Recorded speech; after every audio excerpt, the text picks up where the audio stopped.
Random House Audio presents Poe's Children, The New Horror, an Anthology, by Peter Straub.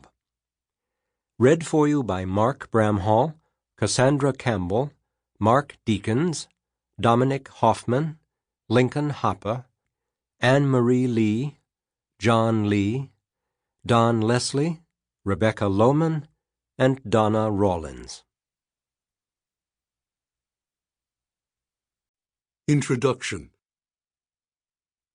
I could say Kelly Link created a world, and it then had been there all along. Or John Crowley entertained the possibility of a grand possibility, and after that it had always been in place, available for use. Something similar could be said of all the superb writers in this book, which category includes every one of its contributors, from Dan Cheon to Rosalind Palermo Stevenson. Each of these writers either came through to the recognition or were permitted by a generous environment early on to understand that the materials of genre, specifically the paired genres of horror and the fantastic, in no way require the constrictions of formulaic treatment and, in fact, naturally extend and evolve into the methods and concerns of its wider context, general literature. Yet most professional reviewers of fiction instinctively tend to protect the categories that simplify their tasks. Therefore, when faced with work that, while indisputably, though perhaps even in some not quite definable sense, connected to a genre like science fiction or horror, also possesses literary merit, they tend to fall back on the convenient old shell game of expressing their admiration by saying that the work in question transcends its genre. Now, let us be clear about this. Claiming that a work transcends its genre is almost exactly like saying, as people once were wont to do, that an accomplished African-American gentleman, someone, say, like John Conyers or Denzel Washington, is a credit to his race. The unstated assumption, of course, being that the race in question needs all the help it can get. One day, I'd like to hear an after-banquet introducer describe some silver-haired New England wasp as a credit to his race. By my own ground rules, then, I have been called a credit to my race maybe half a dozen times, directly or indirectly, and about half of those times I was dumb enough to feel flattered. These days, publishers market a product they are happy to call literary horror. But when I first appeared, everyone understood that horror was inherently trashy, unliterary to the core, actually rather shameful, literature's wretched slum. Teenaged boys and other degenerates were its natural demographic. Of course, Poe had somehow crept into the canon, maybe because Baudelaire's translations had fooled the French into mistaking him for a reputable figure. Hints and echoes of the supernatural filled Hawthorne's books. Henry James had written The Turn of the Screw and The Jolly Corner, and other great ghost or horror stories, and Edith Wharton had written many wonderful ghost stories. These figures, so important to me that in my 1979 novel Ghost Story, I had not only named two principal characters, James and Hawthorne, but inserted into its first part what I called a junked-up version of The Turn of the Screw, were nonetheless safely in the past. During the late 70s, when you thought of horror, you did not think of the master of Lamb House, Rye. What came to mind instead were paperbacks with graphics of broken dolls, severed heads, or minimalist mouths letting slip single drops of blood.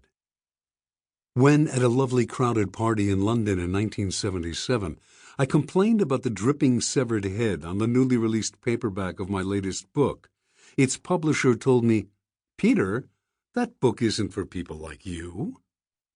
Too stunned to reply, I turned around and aimed for the bar. Really because of the marketing approach reflected in those gaudy paperback covers, which included packing the newly popular category with far too many titles by authors whose ambitions went no further than that market. horror as a category, overflowed its banks during the late 80s and flooded the chain store's shelves with malevolent orphans, haunted brownstones and haunted farms, and haunted subway cars, ancient curses, things in bandages, evil toddlers, zombies at play, Nazi vampires, underwater lesbian Nazi vampire turtles. My now-deceased friend Michael McDowell joked while impaneled at a genre convention in Rhode Island. In the early 90s, in a guest of honor speech at a World Horror Convention in New York, I responded to the decaying world I saw around me by saying that horror was a house that horror had already moved out of. The statement earned me some hostile glances during the evening's celebrations, for far too many younger writers present had trusted that their extravaganzas about backcountry zombies or teenaged vampires were one day going to settle them on or near the bestseller lists, in the vicinity of their favorite books by V.C. Andrews, Anne Rice, Stephen King, Dean Koontz, and a few others. It never happened. None of these 20 and 30-somethings who had plotted regicide and Kuntzicide, while the well-padded target at the podium dispensed urbane twaddle about Emerson and all things glittering and gleaming, or whatever it was, he was having an Emersonian moment, into the microphone, ever got near any bestseller list, and over the next decade a lot of them faded from view. Which helped prove my point of view. The process has nothing to do with bestseller lists, but time has a tendency generally to support the proposition that very good work survives, while work that is not very good does not.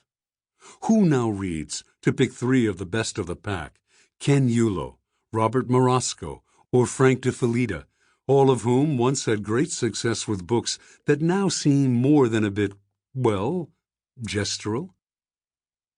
What I had not anticipated, though, was that over the next 10 to 15 years, there would appear a number of writers of fantasy, science fiction, and horror, among them Kelly Link, M. Rickert, Graham Joyce, Elizabeth Hand, who had far more in common with one another and perpetual wild cards like John Crowley and Jonathan Carroll than they did with those writers who were supposed to epitomize their fields.